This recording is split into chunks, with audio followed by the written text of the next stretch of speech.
जी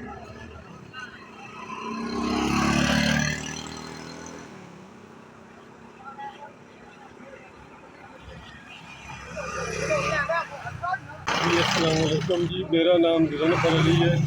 3 बच्चियां मेरियां, एक बच्चा मेरा। मैं मजदूर आदमी है, गरीब हाँ। ते मैं मजदूरी करके ते मैं इत्थै 12,000 दा लिया ते उस तो बाद मेरे कोल इतने वसाइल नहीं कि मैं इहदे गोल गप्पें वाला समान लै सकां। जी है नहर दा किनारा है ते मेरे कोल इतने नहीं पैसे कि मैं गोल गप्पे दा समान ले लवां। जी इस नहर दे किनारे उत्ते ना बड़ा सोहना गोल गप्पे का काम है। मेरे को कोई सबब नहीं कि मैं गोल गप्पे का समान ले लवां। जी मैं माड़ा बंदा, गोल गप्पे का समान लैन वास्ते मेरे को हिम्मत नहीं है। मेहरबानी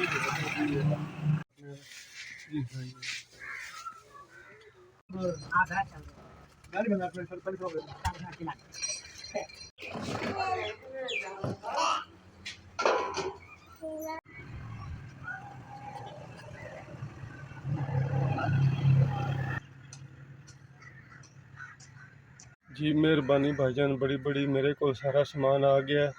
9,000 रुपये का समान है गोल गप्पियां का। 1,000 रुपया नगद है टाट वास्ते सब दे रहे हैं। जी है मेरा टाट पाट गया सी, ये गोल गप्पियां वास्ते लाजमी। जी है मैं 1,000 रुपया टाट वास्ते भी लग गई। जी बच्चों वाला बंदा सा, मेरे को समान लैन वास्ते हिम्मत कोनी सी ते हुण समान मेरे को आ गया। मैं अपने बच्चों की रोज़ी कमा सकना। बड़ी बड़ी मेहरबानी। 10,000 रुपया समान आ गया। शाला जीउंदे रहो, वसदे रहो, साड़ी ये दुआ है। जी मैं बच्चों वाला बंदा हाँ, मैं तुहानू दुआवां देना। शाला खुश रहो, आबाद रहो। तुसी मेरे बच्चों की तुसां रोज़ी रोटी का मसला बना दिता है। मैं अपने बच्चों की रोज़ी रोटी आराम नाल कमा सकना।